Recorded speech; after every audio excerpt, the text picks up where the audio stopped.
Culture is the soul of a nation. The spiritual factors or culture are as important to mankind as the physical factors, such as the races of the people and the land itself.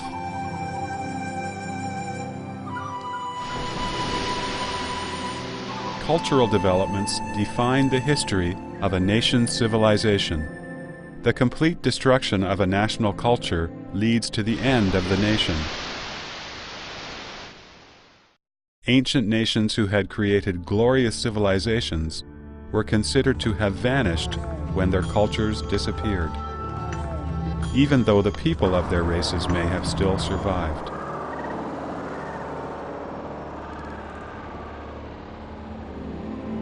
When the French anthropologist Champollion painstakingly studied the Rosetta Stone from ancient Egypt, when archaeologists discovered the mud and clay writing tablets of ancient Babylonia, when people could only imagine the Halabi culture of ancient India from historical remains, when scientists were wondering about the scientific achievements that may have surpassed the ancients and amazed contemporaries in the Muse Museum, which was burnt down by Caesar's expeditionary forces, when scholars were studying the culture of the lost city of Atlantis, which Plato described in his dialogues but is now buried at the bottom of the ocean, our thoughts turned to China.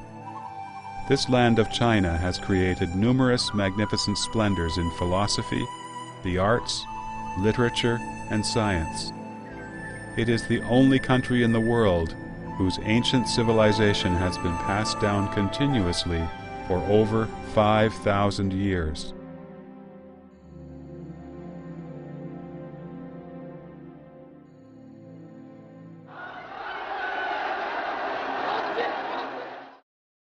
The destruction of its traditional culture is more than a tragedy, it is an unforgivable crime. 85 years ago, when the Chinese Communist Party was established, the crime began.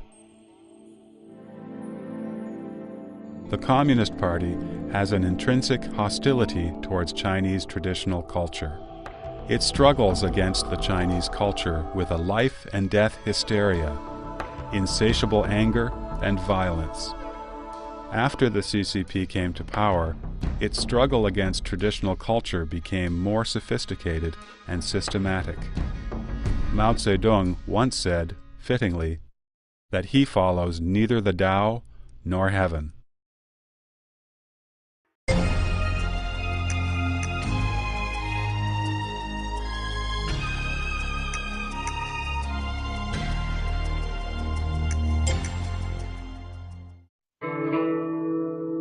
The Chinese culture, traditionally believed to be passed down by God, can be retold with the myths and legends of Chinese history. They include Pangu's creation of heaven and the earth, Nuwa's creation of humanity, Shennong's identification of hundreds of medicinal herbs, and Songji's invention of Chinese characters. The Taoist wisdom of unity of heaven and humanity has thus coursed through the veins of Chinese culture. Emperor Wang, who was thought of as the founder of Chinese culture, was also credited with founding Taoism. Confucius said, "Great learning promotes the cultivation of virtue." Confucius opened a school to teach students more than 2,000 years ago and imparted to society the Confucian ideals represented by the 5 cardinal virtues: benevolence, righteousness, propriety, wisdom, and faithfulness.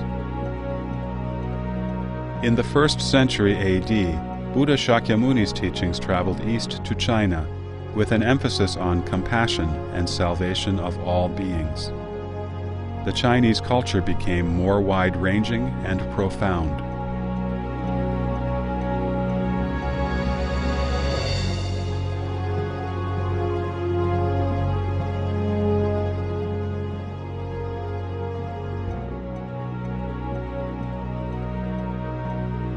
Buddhism and Taoism established Chinese people's macroscopic understanding of the universe, life, and the human body. They are the part of Chinese culture that focused on leaving the mundane world. The influence of Buddhism and Taoism can be found to penetrate all aspects of people's lives. Chinese medicine, Qigong, Feng Shui, and divination are all rooted in Taoism. The well-known concepts of a heavenly kingdom and hell, the karmic rewards of good meeting with good and evil meeting with retribution, all of these came from Buddhism. Confucianism, on the other hand, is the part of traditional Chinese culture that focused on entering the mundane world. The profound influence of Taoism on Confucianism can be seen in such Confucian sayings as, "Aspire to the Tao, align with virtue, abide by benevolence, and immerse yourself in the arts," and, "If one hears the Tao in the morning, one can die without regret in the evening." Confucianism emphasized family-based ethics, in which filial piety, or the concept of loyalty to one's parents and family, played an extremely important role, teaching that all kindness starts with filial piety. Confucius advocated benevolence, righteousness, propriety, wisdom, and faithfulness, but also said, aren't filial piety and brotherly love the roots of benevolence? Family-based ethics can be naturally extended to guide social morality. Filial piety can be extended to the people's loyalty to the monarch. Confucius said, "It is seldom that a person with filial piety and brotherly love will be inclined to offend those above. Brotherly love is the relationship among brothers, and it can be further extended to righteousness and justice among friends." Confucians teach that in a family, a father should be kind, a son filial, an older brother friendly, and a younger brother respectful. Here, fatherly kindness can be further extended to benevolence of the monarch toward his subordinates. As long as the traditions of a family can be maintained, social morality can naturally be sustained. As it is said, cultivate oneself, regulate one's family, rightly govern one's state, and make the whole kingdom tranquil and happy. The beliefs of Confucianism, Buddhism, and Taoism offered the Chinese people a very stable moral system. This ethical system provided a basis for sustainability, peace, and harmony in society. Take the 4 Chinese classics, the 4 most renowned novels in Chinese culture, as examples. The Journey to the West is a mythical tale about cultivation practice. A Dream of Red Mansions explains the concept of predestined relationship through a tragic love story. The third book, Outlaws of the Marsh, opens with a tale of how an official accidentally set free 108 warrior spirits, who ended up becoming bandits who pillaged and plundered from the corrupt in society.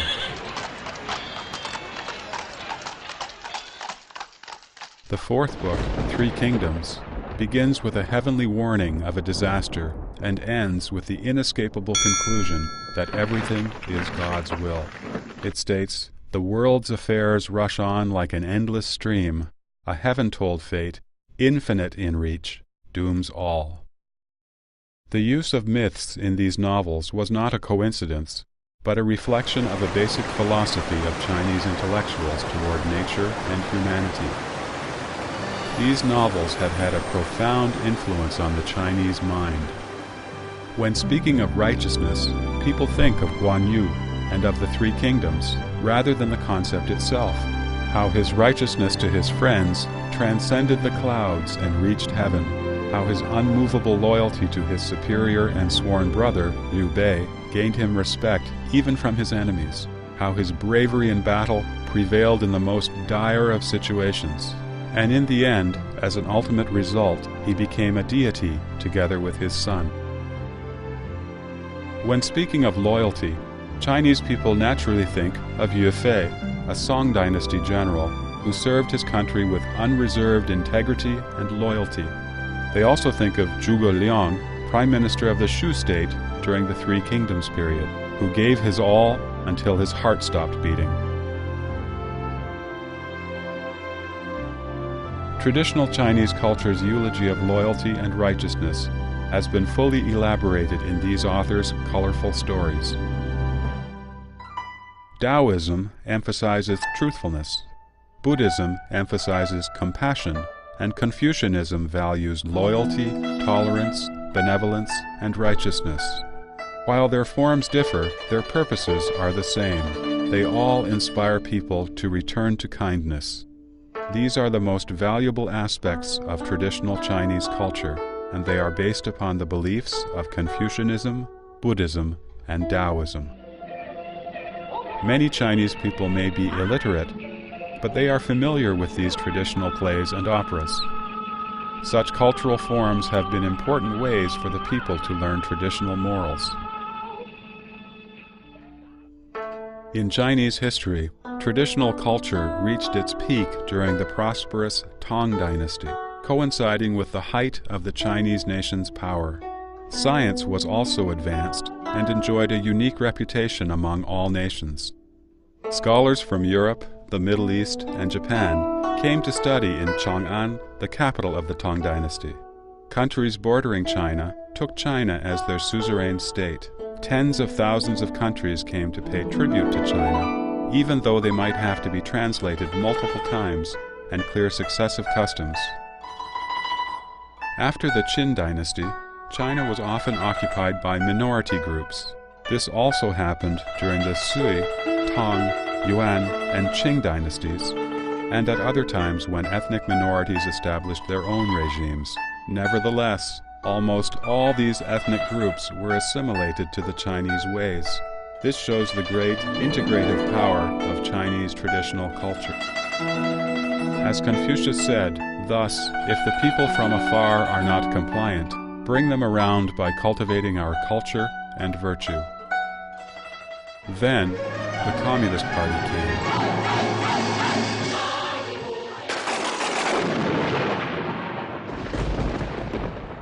It wanted struggle and attempted to eradicate from people's mind both the Tao and heaven that shadowed above it.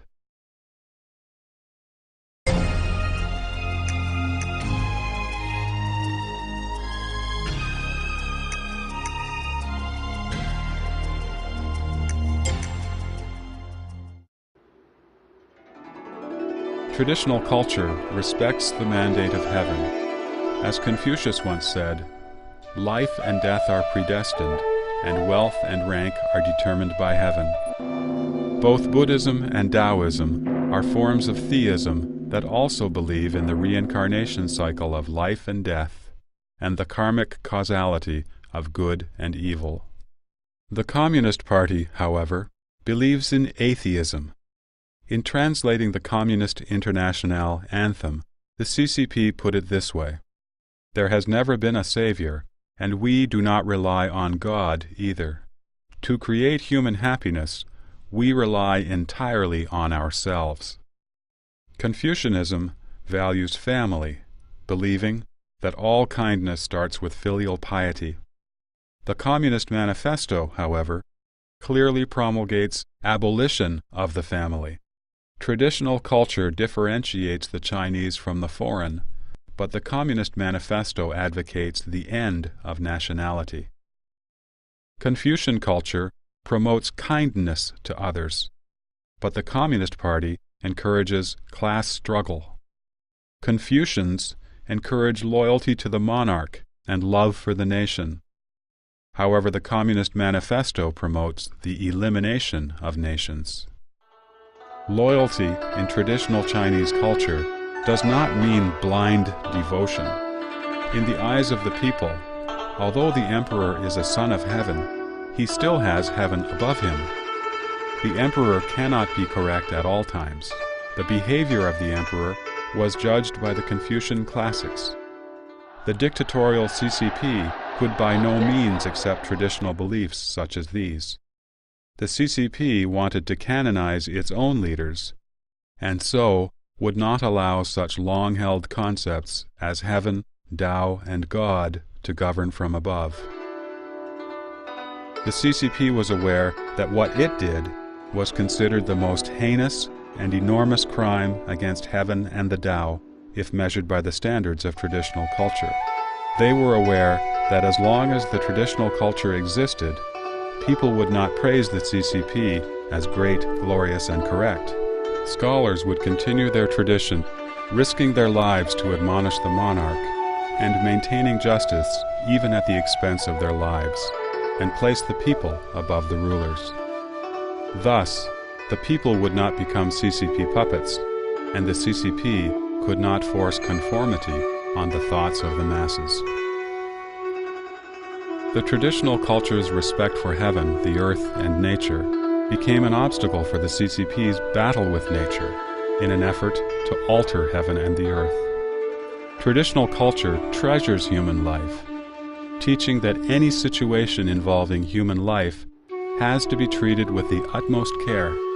Such a perception was a hindrance to the CCP's mass genocide and rule by terror. The traditional culture's ultimate moral standard of the heavenly Tao interfered with the CCP's manipulation of moral principles. The Communist Manifesto was not written with a purpose of opposing Chinese traditional culture. However, all of its beliefs completely oppose Chinese traditional culture. Thus, it is intrinsic and fundamental for the CCP to oppose Chinese culture. There is no way to compromise such contradiction. It was therefore inevitable for the CCP to eradicate traditional culture based upon its intrinsic nature of struggle.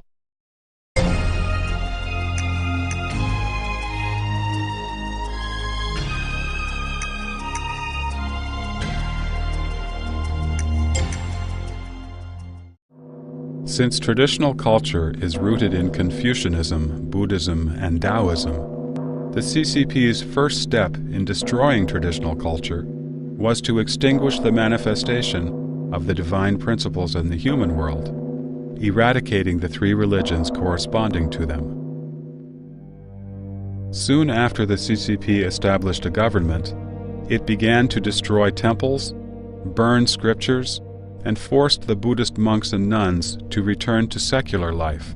Neither was it any softer in destroying other religious places. By the 1960s, there were hardly any religious places left in China. The Cultural Revolution brought even greater religious and cultural catastrophe in the campaign to cast away the four olds: old ideas, old culture, old customs, and old habits. For example, the first Buddhist temple in China was the White Horse Temple, built in the early Eastern Han Dynasty outside Luoyang City in Henan Province. It is honored as the cradle of Buddhism in China and also as the founder's home. During the campaign to cast away the four olds, the White Horse Temple, of course, could not escape looting. The following passage comes from the book How Many Cultural Relics Were Committed to Flames? The book says, "There was a village near the temple. The party branch secretary led peasants to smash the temple in the name of revolution. The over 1,000-year-old clay statues of the 18 Arhats, built in the Liao dynasty, were destroyed. The Baiyu scripture that an eminent Indian monk brought to China 2,000 years ago was burned. A rare treasure, the jade horse, was smashed to pieces." Several years later, Cambodian king in exile, Norodom Sihanouk, made a special request to pay homage to the White Horse Temple. Zhou Enlai, the Chinese premier at the time, hurriedly ordered that the Baiyu scripture, stored in the imperial palace in Beijing, and that the statues of the 18 Arhats from the Temple of Azure Clouds from Xiangshan Park near Beijing all be transported immediately to the White Horse Temple. With these bogus replacements, a diplomatic difficulty was solved. The Cultural Revolution began in May 1966. It was, in fact, revolutionizing Chinese culture in a destructive way. Starting in August 1966, the raging fire of the campaign to cast away the four olds burned the entire land of China. Regarded as objects of feudalism, capitalism, and revisionism, the Buddhist temples, Taoist temples, Buddha statues, historical and scenic sites, calligraphy, paintings, and antiques became the main targets for destruction by the Red Guards. Take the Buddha statues, for example. There are 1,000 colored, glazed Buddha statues in relief on the top of Longevity Hill at the Summer Palace in Beijing. After the campaign to cast away the four olds, they were all damaged. None of them has a complete set of the five sensory organs any longer. The capital of the country was like this, and so was the rest of the country. The Luoguan Temple, where Lao Tzu gave his lecture and left his famous Dao De Jing 2,500 years ago, is situated in the Zhouzhi County of Shanxi Province. Centered on the platform where Lao Tzu lectured, within a radius of 3 miles, there are over 50 historical sites. The Luoguan Temple and the other historical sites have now been destroyed, and all the Taoist priests have been forced to leave. According to the Taoist canon, once one becomes a Taoist priest, one can never shave one's beard or have one's hair cut. However, Taoist priests are now forced to have haircuts, to take off their Taoist robes, and to become members of people's communes. Some of them married daughters of the local peasants and became their sons-in-law. At the sacred Taoist places in Laoshan Mountain in Shandong Province, the Temple of Supreme Peace, the Temple of the Highest Clarity, the Supreme Clarity Temple, the Doumu Temple, the Huayan Convent, the Ningzhen Temple, the Temple of Guan Yu, the statues of the divine sacrificial vessels, scrolls of Buddhist sutras, cultural relics, and temple tablets were all smashed and burned down.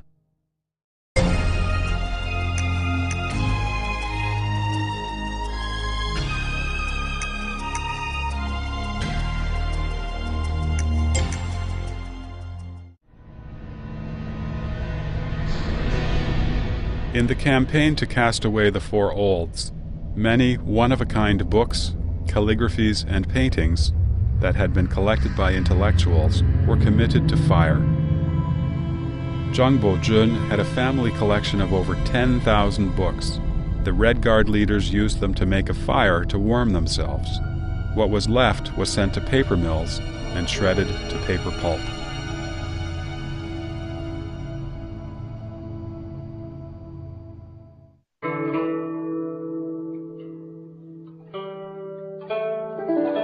A poem by Meng Haoran from the Tang Dynasty goes, "While worldly matters come and go, ancient, modern, to and fro, rivers and mountains are changeless in their glory, and still to be witnessed from this trail."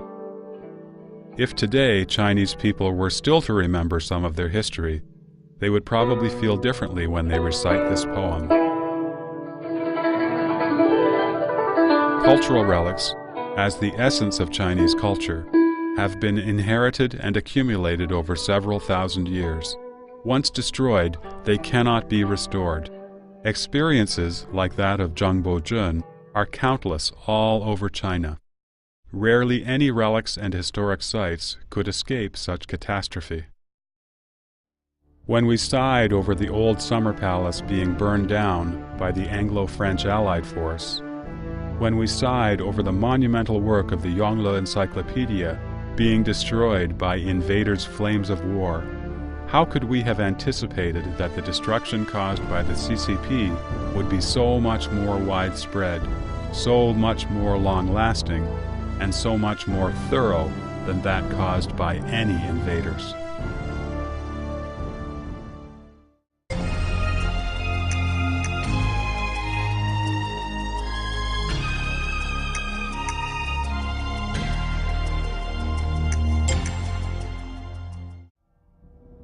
In the Mahayana Mahaparinirvana Sutra, said to be the last of Buddha Shakyamuni's Mahayana Sutras, he predicted that after his nirvana, demons would be reincarnated as monks and male and female lay Buddhists to subvert the Dharma.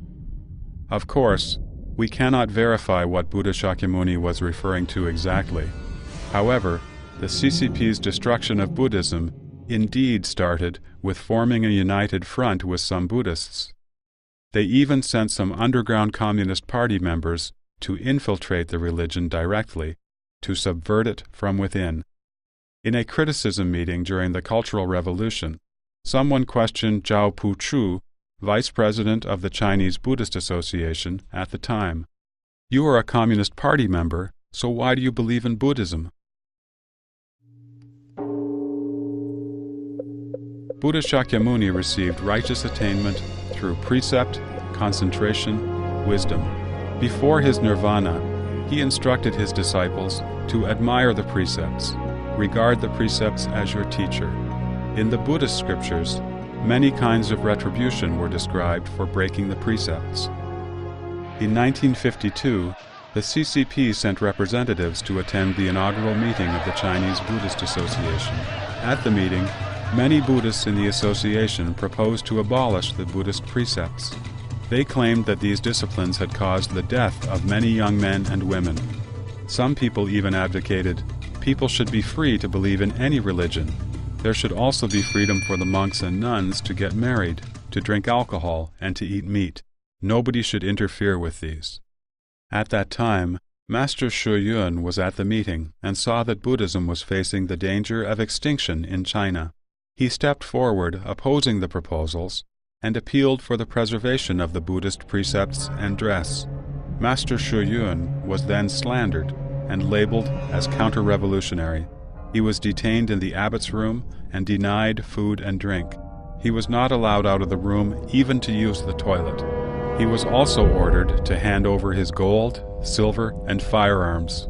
When Shu Yun answered that he had none, he was beaten so badly that his skull was fractured and bleeding, and his ribs broken. Shu Yun was 112 years old at the time. The military police pushed him from the bed to the ground. When they came back the next day and found Shu Yun still alive, they brutally beat him again. The so-called Chinese Buddhist Association was founded in 1952. The Chinese Taoist Association was founded in 1957. Both clearly declared in their founding statements that they would be under the leadership of the people's government. In reality, they would be under the leadership of the atheist CCP. Both associations indicated that their members would actively participate in daily work activities and implement government policies. They were transformed into completely secular organizations. Religions are a way for people to remove themselves from the secular world and cultivate themselves. They emphasize the other shore, the shore of perfect enlightenment, and the concept of heaven. The political monks and pastors, who had formed united fronts with the CCP, made up a series of lies and slogans such as "Human World Buddhism" and "Religion is the truth, and so is socialism." They claimed there is no contradiction between this shore and the other shore. They encouraged Buddhists and Taoists to pursue happiness, glory, splendor, wealth, and rank in this life, and changed the religious doctrines and their meanings. Buddhism forbids killing, yet the CCP killed people like flies during the suppression of counter-revolutionaries in the early 1950s. In response, the political monks cooked up the absurd justification that killing the counter-revolutionaries is even greater compassion. During the Korean War, which the CCP called the War to Resist U.S. Aggression and Aid Korea, monks were even sent directly to the front line to kill. 宗教界人士也参加捐献飞机大炮的运动。7月22日，中国基督教全国会议在北京召开，指出新中国4年来，基督教进行的自治、自养、自传的反帝爱国运动，以彻底 Take Christianity as another example. In 1950, party-loyal Wu Yaozong formed what was called the Three Self Church. It followed the principles of self-administration, self-support, and self-propagation. He claimed that they would break away from imperialism and join the war to resist U.S. aggression and aid Korea. A good friend of his was imprisoned for over 20 years for refusing to join his Three Self Church and suffered all kinds of torture and humiliation. When he asked Wu Yaozong, "How do you regard the miracles Jesus performed?" Wu answered, "I have thrown them all out." Not acknowledging Jesus' miracles equates to not acknowledging Jesus' heaven. How can one be counted as a Christian when one does not even recognize the heaven Jesus ascended to? However, Wu Yaozong became the founder of China's official version of Christianity and a member of the Political Consultative Conference Standing Committee. When he stepped into the Great Hall of the People, he must have completely forgotten Jesus' words from the book of Matthew, "Thou shalt love thy Lord thy God with all thy heart, and with all thy soul, and with all thy mind. This is the first and greatest commandment."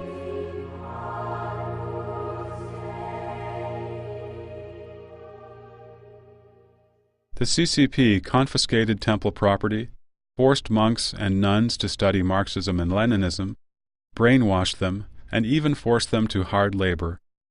What is even more absurd is that the CCP encouraged monks and nuns to get married so as to disintegrate Buddhism. For example, just before the March 8 Women's Day in 1951, the Women's Federation in Changsha City, Hunan Province, ordered all nuns in the province to make up their minds to get married in just a few days. In addition, young and healthy monks were forced to join the army and were sent to the battlefield to serve as cannon fodder. Various religious groups in China have disintegrated under the CCP's violent suppression. The genuine elites of Buddhism and Taoism have been suppressed. Among the remaining monks and Taoists, many returned to secular life, and many others were undisclosed Communist Party members who specialized in putting on monk's robes, Taoist robes, or a pastor's long gown to distort the Buddhist scriptures, the Taoist canon, and the Holy Bible, and to look for justification for the CCP's political movements in these doctrines.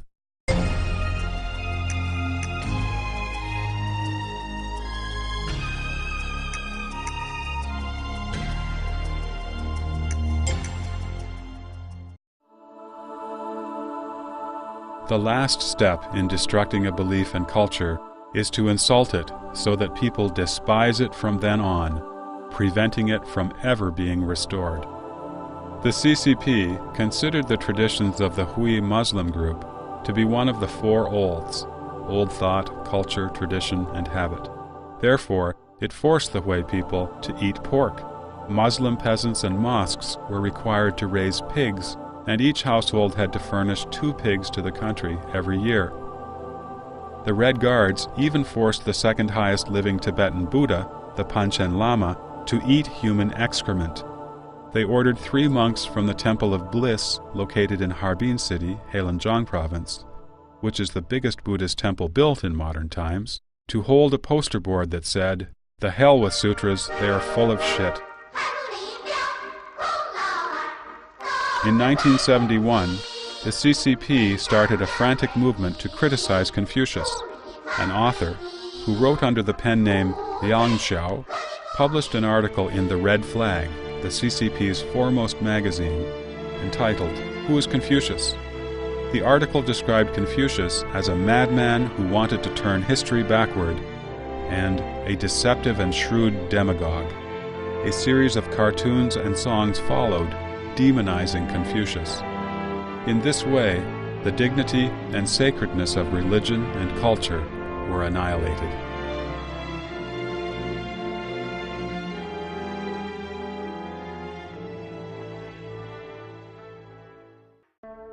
The characters of the written Chinese language embody the essence of 5,000 years of civilization. Each character's form and pronunciation, and the idioms and literary allusions composed of combinations of the characters, express profound cultural meanings. The CCP has not only simplified the Chinese characters, but also tried to replace them with Romanized pinyin, which would remove all cultural tradition from the Chinese characters and language. But the replacement plan failed, thus sparing further damage to the Chinese language. However, the intellectuals who inherited the same traditional culture were not so fortunate as to be spared destruction.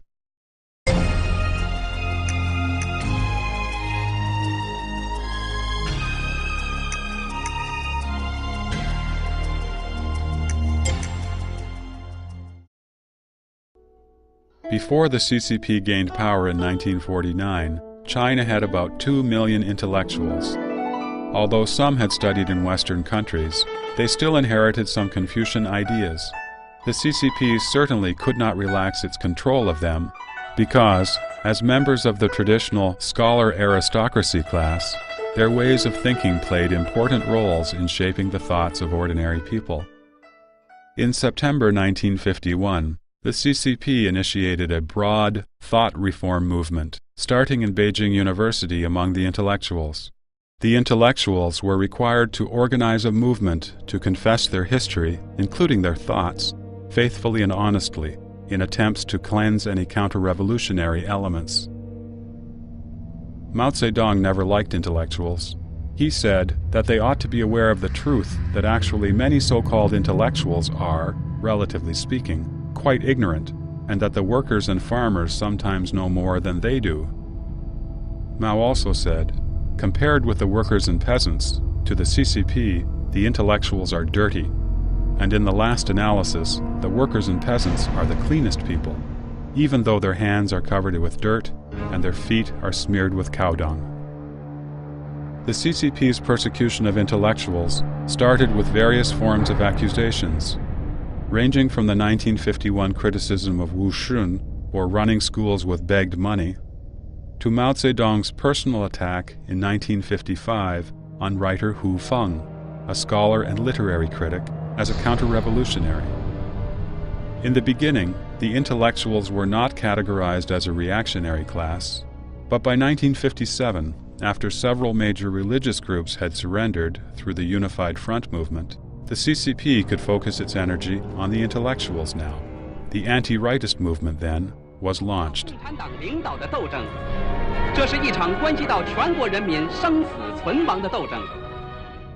At the end of February 1957, claiming to let 100 flowers bloom and 100 schools of thought contend, the CCP called on intellectuals to voice their suggestions and criticisms of the party, promising no retaliation. These intellectuals had been dissatisfied with the CCP for a long time for its ruling in every field, even though it was a layman in those fields, and its killing of innocent people during the movement to suppress counter-revolutionaries in 1950 to 1953, and the movement to eliminate counter-revolutionaries in 1955 to 1957. They thought that the CCP had finally become open-minded, so they began to speak their true feelings, and their criticism grew more and more intense. Many years later, there are still many people who believe that Mao Zedong only started to attack the intellectuals after becoming impatient with their overly harsh criticisms. The truth, however, turned out to be different. On May 15, 1957, Mao Zedong wrote an article entitled, "Things Are Beginning to Change," and circulated it among senior CCP officials. The article said, "In recent days, the rightists have shown themselves to be most determined and most rabid. The rightists, who are anti-communist, are making a desperate attempt to stir up a typhoon above Force 7 in China, and are so bent on destroying the Communist Party." After that, the officials who had been indifferent to the Let 100 Flowers Bloom and 100 Schools of Thought Contend campaign suddenly became enthusiastic and earnest. In her memoir, The Past Doesn't Disappear Like Smoke, Zhang Bojun's daughter recounted the following. Li Weihan, minister of the United Front Work Department, called Zhang Bojun in person to invite him to a so-called rectification meeting to offer his opinion about the CCP. Zhang was arranged to sit on a front-row sofa. Not knowing this to be a trap, Zhang articulated his criticisms of the CCP. During the whole course, Li Weihan appeared relaxed. Zhang probably thought Li agreed with what he said. What he didn't know was that Li was pleased because he saw his prey falling into the trap. After the meeting, Zhang was classified as the #1 rightist in China. We can cite a string of dates that marked proposals or speeches delivered by intellectuals offering criticism and suggestions. Zhang Bojun's Political Design Institute on May 21st, Long Yun's Absurd Anti-Soviet Views on May 22nd, Luo Longji's Redressing Committee on May 22nd, Lin Xiling's speech on criticizing the CCP's feudalistic socialism at Beijing University on May 30th, Wu Zhuguang's "The party should stop leading the arts" on May 31st, and Chu Anping's "The party dominates the world" on June 1st. All these proposals and speeches had been invited and were offered after Mao Zedong had already sharpened his butcher's knife. All of these intellectuals, predictably, were later labeled rightists. There were more than 550,000 of them nationwide.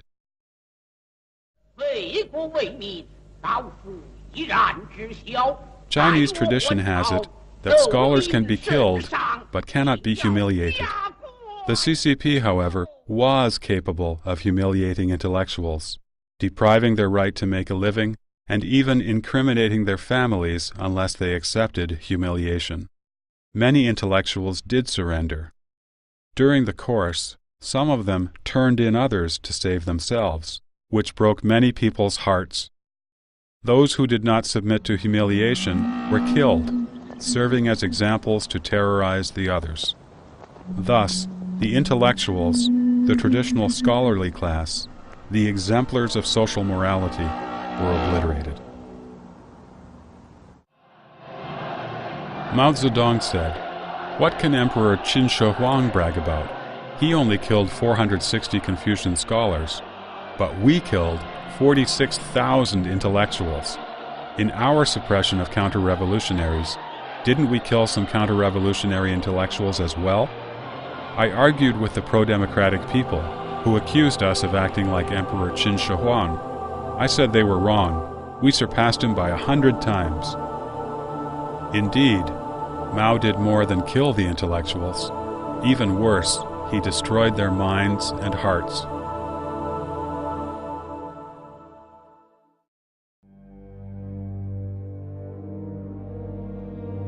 While the CCP was destroying the traditional semi-divine culture of China, it quietly established its own party culture through continuous political movements.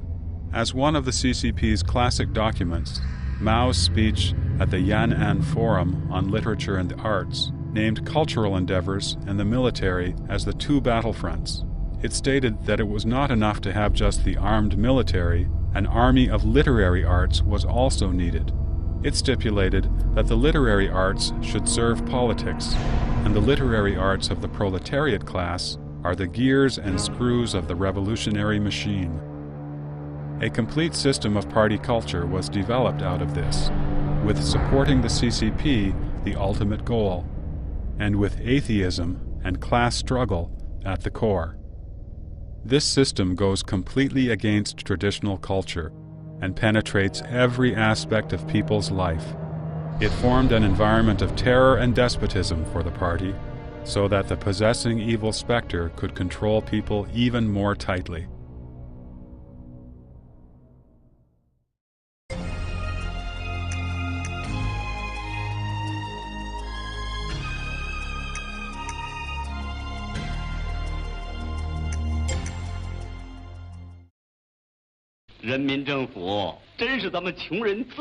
One of the important roles of the party culture is to eulogize the CCP dictatorship and its values of atheism and class struggle.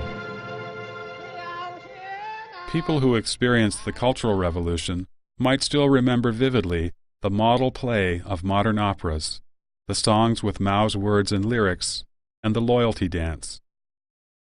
Many still recall the words from the dialogues from the propaganda films Tunnel Warfare, War of the Mines, and Taking Tiger Mountain by Strategy.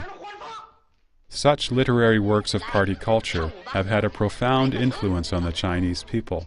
When speaking of exploitation, people naturally think of Zhou Bapi, a figure from a novel, who faked the crow of a rooster to wake up his hired hands to work at midnight. When speaking of the term local bully, people naturally think of Hu Hansan, a fake figure who was portrayed as a merciless bully. Mother of Wang Shiren has become synonymous with cruelty. Old society is a synonym for misery, and only the new society, which implies the one under the rule of the CCP, could enjoy a so-called bright day. In fact, the The CCP has gradually brainwashed people through literature, plays, and film, comparing the sweet life under the CCP rule to the miserable life in the past.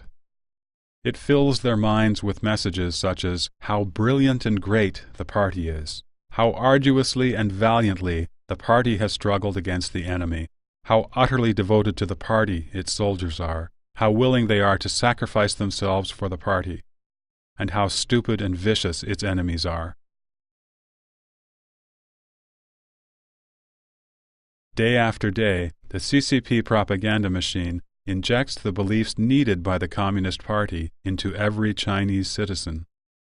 Today, if one went back to watch the epic poem of musical dance, The East is Red, one would realize that the entire theme and style of the show is about killing, killing, and more killing.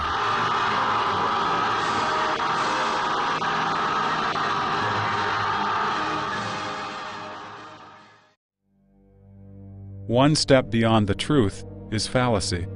The CCP party culture also abuses traditional morality to a certain extent. For instance, traditional culture values faith, and so does the Communist Party. However, what the party promotes is faithfulness and honesty to the party. Traditional culture emphasizes filial piety. The CCP may put people in jail if they do not provide for their parents. However, it is not because they violated the traditional responsibilities of filial piety, but because the parents would otherwise become a burden to the government and party. When it fits the party's needs, children are required to draw clear boundaries separating themselves from their parents. Traditional culture stresses loyalty and follows the precept that people are of supreme importance, the nation comes next, and last comes the ruler. However, the loyalty preferred by the CCP is blind devotion, so completely blind that people are required to believe in the CCP unconditionally and obey it unquestioningly. In traditional culture, music is taken as a way to constrain human desires. In the Book of Music, Volume 24 of the Records of the Historian, Sima Chan said, "The nature of man is peaceful. The sensation of external matters affects one's emotions and stirs up the sentiment of love or hate based upon one's character and wisdom. If these sentiments are not constrained, one will be seduced by endless external temptations and assimilated by one's internal sentiments to commit many bad deeds." Thus, said Sima Qian, the emperors of the past used rituals and music to constrain people. The songs should be cheerful but not obscene, sad but not overly distressing. They should express feelings and desires, yet have control over these sentiments. Confucius said in the Analects, "The 300 verses of the Odes may be summed up in a single sentence: think no evil." Such a beautiful thing as music, however, was used by the CCP as a method to brainwash the people. Songs like "Socialism is Good" and "There Would Be No New China Without the Communist Party," and many others, have been sung from kindergarten to university.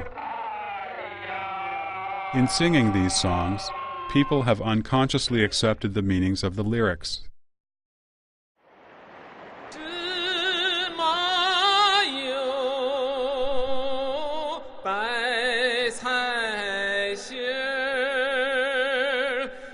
Further, the CCP stole the tunes of the most melodious folk songs and replaced them with lyrics that praise the party. This has served both to destroy traditional culture and to promote the party.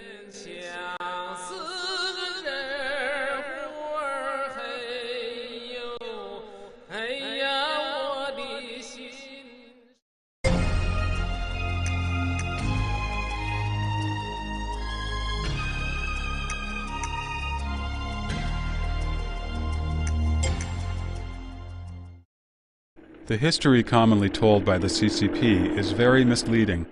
It not only promotes the CCP, but also distorts history. For example, the CCP called the civil war that overthrew the nationalist government the Liberation War. It referred to the post-1949 period as the period following the founding of the nation, when in reality, China existed long before that. The CCP simply established a new political regime. The 3-year-long Great Famine was called 3 years of natural disaster, when in fact it was not at all a natural disaster, but rather a completely man-made calamity. However, upon hearing these words used in everyday life and being imperceptibly influenced by them, people unconsciously accepted the ideologies that the CCP intended to instill in them. The CCP also abused religious vocabulary and distorted the meanings of those terms. For instance, enlightenment in religion refers to a cultivator's enlightenment to the true meaning of life and to return to his true self. However, the CCP changed it to mean the extent of understanding of the party and its rules and policies. At the same time, the CCP has created its own system of speech and discourse. Party conferences have always begun successfully and ended satisfactorily. Meetings with foreign officials are always conducted in a so-called cordial and friendly atmosphere. Party resolutions are always firmly supported and thereafter are followed and implemented by the people. The use of the abusive language in mass criticism, flattering words to sing the praises of the party, and the banal official formalities such as those contained in the party's 8-part essay lead people to speak unconsciously with thinking patterns that promote the concept of class struggle and extol the party.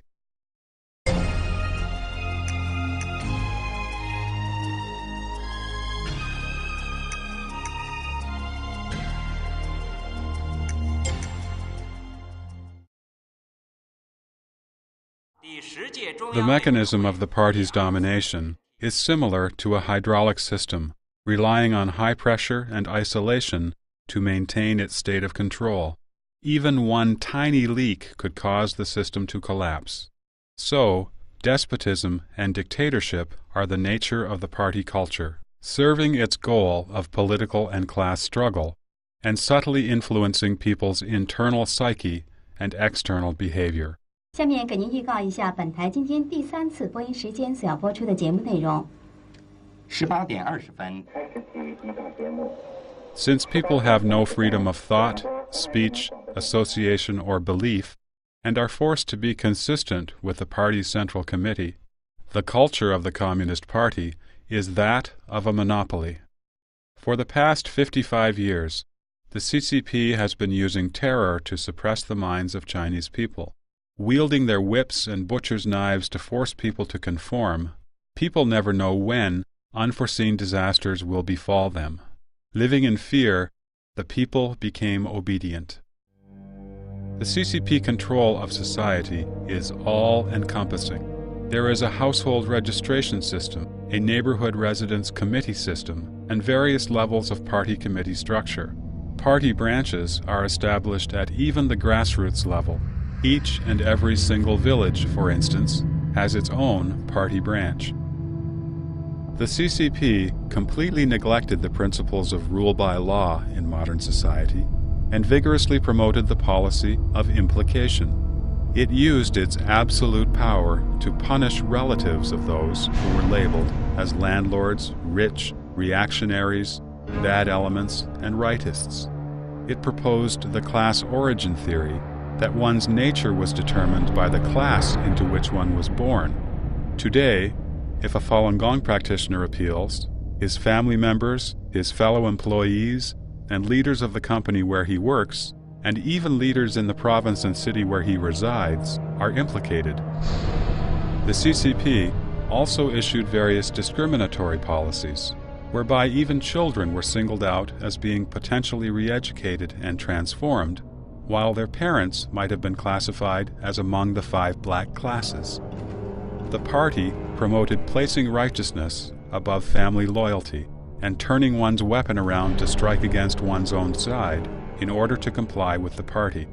Systems such as the personnel and organizational archive system and the temporary relocation system were established to ensure the implementation of the party's policies. people were encouraged to accuse and expose others and rewarded for contributions to the party.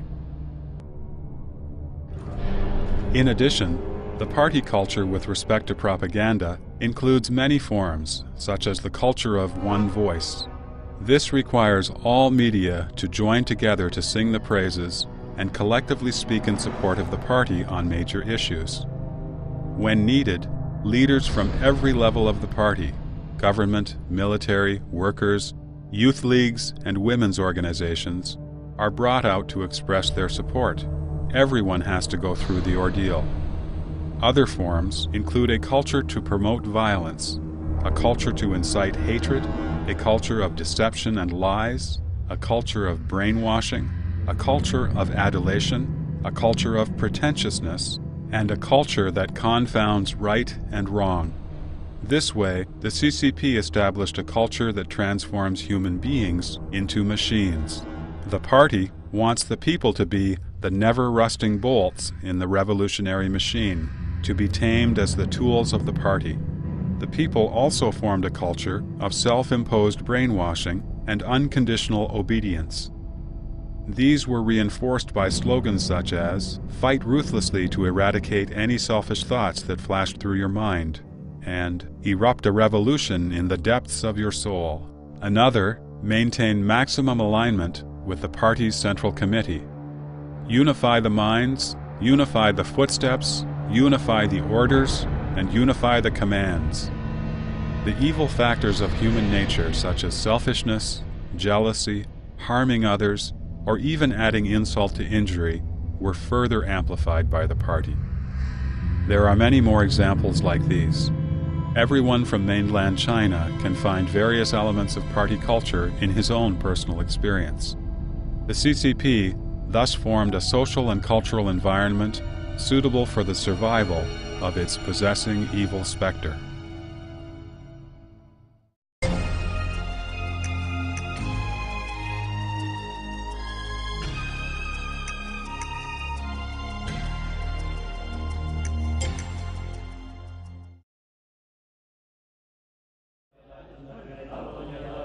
After the CCP adopted the policy of economic reform and opening up, it renovated many churches as well as Buddhist and Taoist temples. It organized temple fairs, built up various folk customs, and established national cultural villages in China. It also organized major cultural fairs and exhibitions of archaeological relics overseas. Many kinds of local opera, folk arts and crafts, as well as Chinese paintings, calligraphy, and cuisine, seemed to be extensively promoted and developed. They appeared to be glorious and vied with each other for glamour. However, this was actually the last effort of the CCP to utilize and destroy the remaining traditional culture. The party culture merely changed its appearance, but not its essence.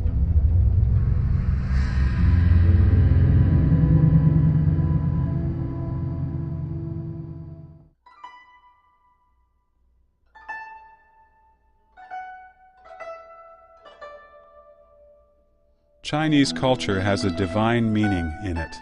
For instance, the science in ancient China directly studied things like the human body, life, and the universe. Take Chinese medicine as an example. As documented in medical texts, most of the great physicians had supernatural abilities. When Dr. Bian Che met Cai Huanggong, he knew what illness he had just by looking at his complexion. When Dr. Hua Tuo met Emperor Cao Cao, he knew right away that Cao Cao had a tumor in his brain. Yet these things, the essence, are often denounced these days and are now said to be blind beliefs or superstition. What Chinese medicine has inherited today are only prescriptions or experiences gained from trial and error. Chinese medical physicians have to learn Western medicine in their classes on fundamentals. Diagnosis and treatment depend on measuring blood pressure and taking X-rays, not on the traditional means. The essence of culture is its inner moral meaning, while the superficial forms have only entertainment value. However, the CCP exaggerates the superficial elements of culture, which entertain, to cover up its purpose of destroying morality. The more terracotta soldiers and horses exhibitions, the more calligraphy and painting exhibitions, and the more antique exhibitions that the CCP organizes, the more cultural festivals, arts festivals, or food festivals that the CCP hosts, the more deceptive the CCP is. It leads people astray from understanding true traditional culture. The party culture of the CCP has indeed done well in helping the CCP to win power and control over society. Like its army, prisons, and police force, the party culture is also a machine of violence, which provides a different kind of brutality, cultural brutality. This cultural brutality, by destroying 5,000 years of traditional culture, has diminished the will of the people and undermined the cohesiveness of the Chinese nationality. At the same time, the destruction of the traditional culture has brought unexpected physical damage. Traditional culture values the unity of heaven and humanity and the harmonious coexistence between man and nature. The CCP has declared endless joy from fighting with heaven and earth. This culture of the CCP led directly to the serious degradation of the natural environment that plagues China today. The Chinese people, having abandoned the traditional value that a nobleman treasures wealth, but he makes his fortune in a decent way, have wantonly ravaged and polluted the natural environment. Currently, more than 75% of the 30,000 miles of China's rivers are unsuitable as a habitat for fish. Over 1/3 of the groundwater was polluted even a decade ago, and the situation continues to worsen today. A spectacle of a strange kind occurred in the Huaihua River. A little child playing in the oil-filled river created a spark that, upon striking the surface of the river, lit a flame almost 20 feet high. As the fire surged into the air, more than 10 willow trees in the vicinity were burnt to a crisp. One can easily see that it is impossible for those who drink such water not to develop cancer or other strange diseases. Other environmental problems, such as desertification and salinization in northwest China, and industrial pollution in developed regions, are all related to society's loss of respect for nature. Traditional culture respects life. The CCP urges that revolt is justifiable and that struggle with human beings is full of joy. In the name of revolution, the party could murder and starve to death tens of millions of people. This has led people to devalue life, which then encourages the proliferation of fake and poisonous products in the marketplace. In Fuyang City of Anhui Province, for example, many healthy babies developed short limbs, thin and weak bodies, and enlarged heads during their lactation period. The disease was caused by poisonous milk powder made by black-hearted and greedy manufacturers. 55种奶粉，据统计，有13名儿童由于营养不良并发症死亡。 For food, some people feed crabs, snakes, and turtles with hormones and antibiotics. They mix industrial alcohol with drinking wine. They polish rice using industrial oil and whiten bread flour with industrial brightening agents. For 8 years, a manufacturer in Henan Province produced thousands of tons of cooking oil every month using materials containing carcinogens, such as waste oil, oil extracted from leftover meals, or industrial byproducts that contained residual oils. Producing poisonous foods is not a local or limited phenomenon, but is common all over China. This has everything to do with the single-minded pursuit of material gain that comes in the wake of the destruction of culture and the consequent degeneration of human morality.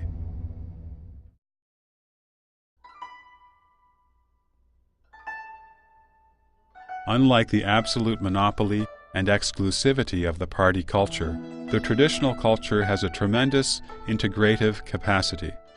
During the prosperous Tang Dynasty, Buddhist teachings, Christianity, and other Western religions coexisted harmoniously with Taoist and Confucian thought. Authentic Chinese traditional culture would have kept an open and tolerant attitude toward modern Western civilization. What are known as the Four Tigers of Asia, Singapore, Taiwan, South Korea, and Hong Kong, have created a new Confucian cultural identity. Their soaring economies have proven that traditional culture is not a hindrance to social development. At the same time, authentic traditional culture measures the quality of human life on the basis of happiness from within rather than material comfort from without. A famous poet in China's history, Han Yu, said, "I would rather have no one blame me behind my back than have someone praise me to my face. I would rather have peace in mind than have comfort in body." Dao Yuanming, another great poet, lived in poverty, but he kept a joyful spirit and, in his own words, enjoyed picking asters beneath the eastern fence and gazing upon the southern mountain in the distance.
Culture offers no answers for questions such as how to expand industrial production or what social systems to adopt. Rather, it plays an important role in providing moral guidance and restraint. The true restoration of traditional culture will require the recovery of humility toward heaven and toward the earth and nature, of respect for life and awe before God. It will allow humanity to live harmoniously with heaven and earth, and to enjoy a heaven-given old age.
Culture is the soul of a nation. The spiritual factors, or culture, are as important to mankind as the physical factors, such as the races of the people and the land itself.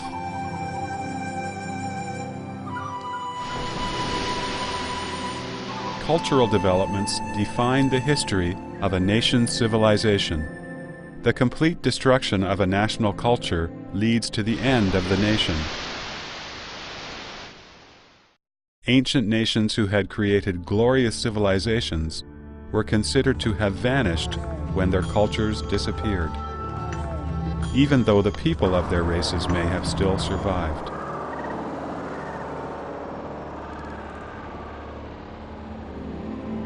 When the French anthropologist Champollion painstakingly studied the Rosetta Stone from ancient Egypt, when archaeologists discovered the mud and clay writing tablets of ancient Babylonia, when people could only imagine the Halabi culture of ancient India from historical remains, when scientists were wondering about the scientific achievements that may have surpassed the ancients and amazed contemporaries in the Muse Museum, which was burnt down by Caesar's expeditionary forces, when scholars were studying the culture of the lost city of Atlantis, which Plato described in his dialogues but is now buried at the bottom of the ocean, our thoughts turned to China. This land of China has created numerous magnificent splendors in philosophy, the arts, literature, and science. It is the only country in the world whose ancient civilization has been passed down continuously for over 5,000 years.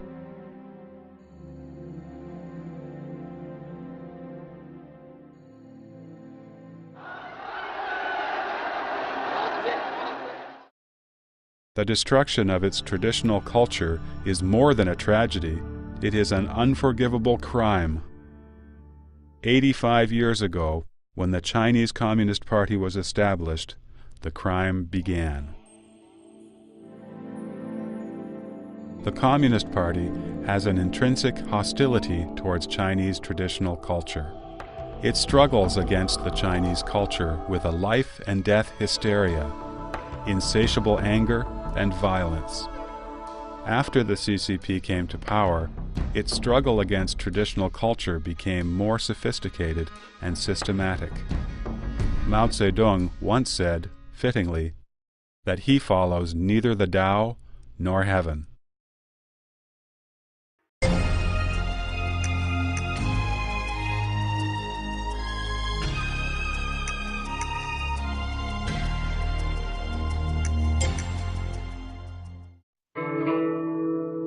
The Chinese culture, traditionally believed to be passed down by God, can be retold with the myths and legends of Chinese history. They include Pangu's creation of heaven and the earth, Nuwa's creation of humanity, Shennong's identification of hundreds of medicinal herbs, and Songji's invention of Chinese characters. The Taoist wisdom of unity of heaven and humanity has thus coursed through the veins of Chinese culture. Emperor Wang's, and if one hears the Tao in the morning, one can die without regret in the evening. Confucianism emphasized family-based ethics, in which filial piety, or the concept of loyalty to one's parents and family, played an extremely important role, teaching that all kindness starts with filial piety. Confucius advocated benevolence, righteousness, propriety, wisdom, and faithfulness, but also said, aren't filial piety and brotherly love the roots of benevolence? Family-based ethics can be naturally extended to guide social morality. Filial piety can be extended to the people's loyalty to the monarch. Confucius said, it is seldom that a person with filial piety and brotherly love will be inclined to offend those above. Brotherly love is the relationship among brothers, and it can be further extended to righteousness and justice among friends. Confucians teach that in a family, a father should be kind, a son filial, an older brother friendly, and a younger brother respectful. Here, fatherly kindness can be further extended to benevolence of the monarch toward his subordinates. As long as the traditions of a family can be maintained, social morality can naturally be sustained. As it is said, cultivate oneself, regulate one's family, rightly govern one's state, and make the whole kingdom tranquil and happy. The beliefs of Confucianism, Buddhism, and Taoism offered the Chinese people a very stable moral system. This ethical system provided a basis for sustainability, peace, and harmony in society. Take the four Chinese classics, the 4 most renowned novels in Chinese culture as examples. The Journey to the West is a mythical tale about cultivation practice. A dream who was thought of as the founder of Chinese culture was also credited with founding Taoism. Confucius said, "Great learning promotes the cultivation of virtue." Confucius opened a school to teach students more than 2,000 years ago and imparted to society the Confucian ideals represented by the 5 cardinal virtues: benevolence, righteousness, propriety, wisdom, and faithfulness. In the 1st century AD, Buddha Shakyamuni's teachings traveled east to China, with an emphasis on compassion and salvation of all beings. The Chinese culture became more wide-ranging and profound.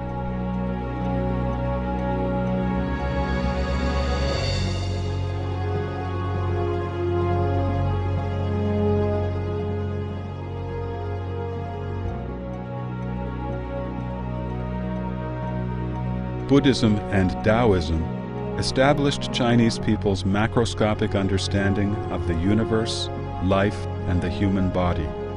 They are the part of Chinese culture that focused on leaving the mundane world. The influence of Buddhism and Taoism can be found to penetrate all aspects of people's lives. Chinese medicine, qigong, feng shui, and divination are all rooted in Taoism. The well-known concepts of a heavenly kingdom and hell, the karmic rewards of good meeting with good and evil meeting with retribution, all of these came from Buddhism. Confucianism, on the other hand, is the part of traditional Chinese culture that focused on entering the mundane world. The profound influence of Taoism on Confucianism can be seen in such Confucian sayings as, "Aspire to the Tao, align with virtue, abide by benevolence, and immerse yourself in the art." The Theme of Red Mansions explains the concept of predestined relationship through a tragic love story. The 3rd book, Outlaws of the Marsh, opens with a tale of how an official accidentally set free 108 warrior spirits, who ended up becoming bandits who pillaged and plundered from the corrupt in society.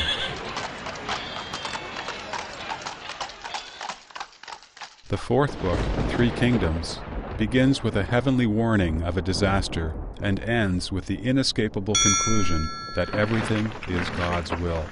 It states, "The world's affairs rush on like an endless stream. A heaven-told fate, infinite in reach, dooms all." The use of myths in these novels was not a coincidence, but a reflection of a basic philosophy of Chinese intellectuals toward nature and humanity. These novels have had a profound influence on the Chinese mind. When speaking of righteousness, people think of Guan Yu and of the 3 kingdoms, rather than the concept itself, how his righteousness to his friends transcended the clouds and reached heaven, how his unmovable loyalty to his superior and sworn brother, Liu Bei, gained him respect even from his enemies, how his bravery in battle prevailed in the most dire of situations, and in the end, as an ultimate result, he became a deity together with his son. When speaking of loyalty, Chinese people naturally think of Yue Fei, a Song dynasty general who served his country with unreserved integrity and loyalty. They also think of Zhuge Liang, Prime Minister of the Shu state during the 3 Kingdoms period, who gave his all until his heart stopped beating. Traditional Chinese culture's eulogy of loyalty and righteousness has been fully elaborated in these authors' colorful